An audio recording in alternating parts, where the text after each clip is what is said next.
Hello everyone जय Jagannath welcome to educare. तो नवम श्रेणी छात्र मैंने तुम मान तुम समर हॉलिडे होमवर्क बा तुम ग्रीष्म प्रवाह छुट्टीर गृह कार्य नहीं आसी। तो तार आंसर देखा आज तुम आज जोग्राफी एंड इकोनोमिक्स आंसर देखा आ बाकी जार भी जो विषय दरकार अच्छे मैथ हो ओडिया हो इंग्लिश हो बाकी सबू किसी आम चैनल अपलोड हो सारे जो मैंने देखना जल्दी जल्दी जाए चैनल देखिपर। तो आज आम जोग्राफी एंड इकोनोमिक्स आंसर पूरा डिस्कसन करिया full answer bit by bit discussion करिया। तो समस्त भिडियो को लास्ट जाए देखो जो मैंने चैनल न्यू कर समस्त चैनल को सब्सक्राइब कर दो भिडियो सांग मत शेयर कर दो लाइक मत कर दो। तो प्लान समस्त चैनल को सब्सक्राइब कर दो। तो प्लान चलतु लेट न कर तुम जोग्राफी एंड इकोनोमिक्स कौन अच्छी क्वेश्चन देखिए आंसर मत देखिए। एक नंबर क्वेश्चन कौन देला भारतर आकार अवस्थित उल्लेख कर मानचित्र सह। तो प्लान चलो देखिए। तो देखिए उल्लेख करिया चलो भारतर आकार अवस्थित। तो कौन है ना भारतर आकार भारतर मोट क्षेत्रफल प्राय केते ना 32.87 लक्ष वर्ग किलोमीटर। यह विश्वर सप्तम बृहत्तम देश। विश्वर मोट स्थल भागर प्राय 2.4% भारत रही। भारत विश्वर सर्वाधिक जनबहुल देश जार जनसंख्या प्राय 140 कोटी ऊर्ध्व। भारत अवस्थिति कौन ना भारत उत्तर गोलार्ध अवस्थित। यह उत्तर दक्षिण विस्तार प्राय 3214 किलोमीटर। पूर्व पश्चिम विस्तार प्राय 2933 किलोमीटर। अक्षांश केते 8 डिग्री 4 मिनिट उत्तर रु 37 डिग्री 6 मिनिट उत्तर पर्यंत। द्राघिमा केते ना 68 डिग्री 7 मिनिट पूर्व 97 डिग्री 25 मिनिट पूर्व पर्यंत। भारतर मुख्य भूखंड कर्कट क्रांति 23 डिग्री 5 मिनिट उत्तर ऊपर अवस्थित। तापर यार भौगोलिक सीमा कौन उत्तर हिमालय पर्वत अवस्थित पूर्व बंगोपसागर और म्यांमार और बांग्लादेश अवस्थित। दक्षिण कौन ना भारत महासागर और श्रीलंका अवस्थित। पश्चिम अरब सागर और पाकिस्तान अवस्थित। उत्तर पश्चिम कौन अवस्थित ना अफगानिस्तान और पाकिस्तान। उत्तर पूर्व कौन अवस्थित प्लान ना भूटान चीन और म्यांमार। तो द्वीपपुंज आंडामान और निकोबर द्वीपपुंज और लाक्षापुंज। तो भारत कौन कौन द्वीपपुंज अच्छे आंडामान और निकोबर द्वीपपुंज और लाक्षाद्वीप अच्छे।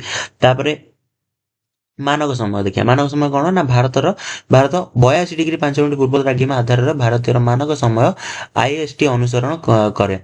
तो गुरुत्व कौन ना भारत अवस्थिति यह दक्षिण एशियार एक कौशलगत महत्व प्रदान करे। यार विस्तृत आकार और विभिन्न भू प्रकृति विविध जलवायु कृषि और संस्कृति सृष्टि करे। कर्कट क्रांति भारत केतोटी राज्य दे गति करुची ताहा मानचित्र सह दर्शाओ। तो प्लान चलो 2 नंबर क्वेश्चन देखिए आंसर देखिए। 1 नंबर क्वेश्चन तो गला एथर 2 नंबर क्वेश्चन देखिए आंसर देखिए। तो प्लान तुम 2 नंबर क्वेश्चन कौन देला कर्कट क्रांति भारत केते गोटी राज्य दे गति करुची ताहा मानचित्र सह दर्शाओ। तो प्लान चलो देखिबा 2 नंबर क्वेश्चन आंसर। तो प्लान 2 नंबर क्वेश्चन कौन देला कर्कट क्रांति भारत केते गोटी राज्य दे गति करुची ताहार मानचित्र सह दर्शाओ। कर्कट क्रांति रेखा होची एक काल्पनिक अक्षांश रेखा जहाँ पृथ्वीर प्राय 23.1/2 उत्तर अवस्थित। यह भारतर 8टी राज्य दे गति करुची। राज्य गुड़िक कौन कौन राज्य गुड़िक होची गुजरात राजस्थान मध्य प्रदेश छत्तीसगढ़ झारखंड पश्चिमबंग त्रिपुरा आ गोटे कौन रहा मिजोराम। तो प्लान ये तुम 2 नंबर क्वेश्चन तार आंसर।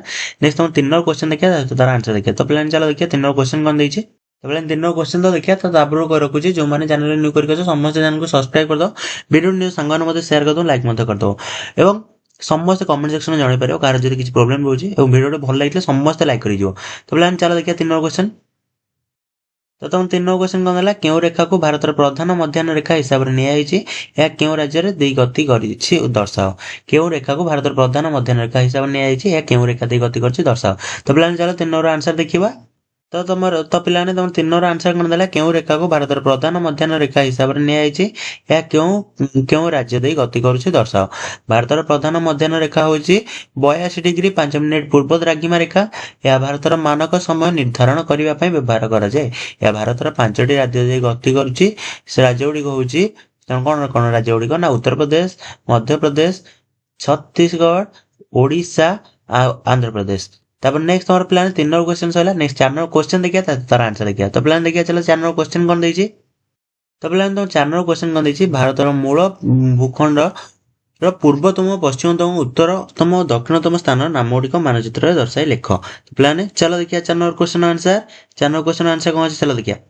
ତ ପିଲାମାନେ ତମ 4 ନମ୍ବର କ୍ୱେଶ୍ଚନ ଆନ୍ସର କଣ ହେଲା? ଭାରତର ମୂଳ ଭୂଖଣ୍ଡ, ପୂର୍ବତମ, ପଶ୍ଚିମତମ, ଉତ୍ତରତମ, ଦକ୍ଷିଣତମ ସ୍ଥାନର ନାମ ଗୁଡ଼ିକ ମାନଚିତ୍ର ଦର୍ଶାଇ ଲେଖ।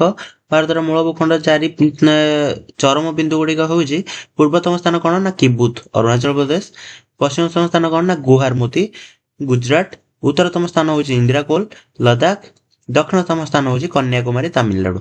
ତ ପିଲାମାନେ ଚାଲ ଏଟା ମାନଚିତ୍ର ଦେଖିବା। ତ ତମର ମାନଚିତ୍ର ଦେଖ ପିଲାମାନେ, ଉତ୍ତରରେ କଣ ଅଛି? ଇନ୍ଦ୍ରାକୋଲ ଅଛି ଲଦାଖର north most point of India. ତାପରେ ପିଲାମାନେ ତମର ପୂର୍ବରେ କଣ ଅଛି? ପୂର୍ବରେ ଅଛି Kibithu Arunachal Pradesh Kibithu eastern most point of India. ତାପରେ ତମର ରହିଲା western most point of India କଣ ଅଛି? ବା ପଶ୍ଚିମରେ ତମର କଣ ଅଛି? ଗୁହାରମୋତି ଗୁଜରାଟରେ ଅଛି। ତାପରେ ତମର ରହିଲା southern most point of mainland of India. ତ ପିଲାମାନେ ଦକ୍ଷିଣତମ ସ୍ଥାନ କୋଉଟା ନା କନ୍ୟାକୁମାରୀ ତାମିଲନାଡୁ। ତ ପିଲାମାନେ ତମର ଥିଲା 4 number question answer. Next 5 number question କଣ ଦେଇଛି ଚାଲ ଦେଖିବା। ତ ପିଲାମାନେ ତମର 5 ନମ୍ବର କ୍ୱେଶ୍ଚନ କଣ ଦେଲା? ଆର୍ଥନିକ ବିକାଶର ଅର୍ଥ ଓ ସଂଜ୍ଞା ଲେଖ। ପିଲାମାନେ ଅର୍ଥନୈତିକ ବିକାଶର ସଂଜ୍ଞା ଓ ଅର୍ଥ ଲେଖ। ତ ପିଲାମାନେ ଚାଲ ଦେଖିବା ଆନ୍ସର ଦେଖିବାର 5 ନମ୍ବର ଆନ୍ସର।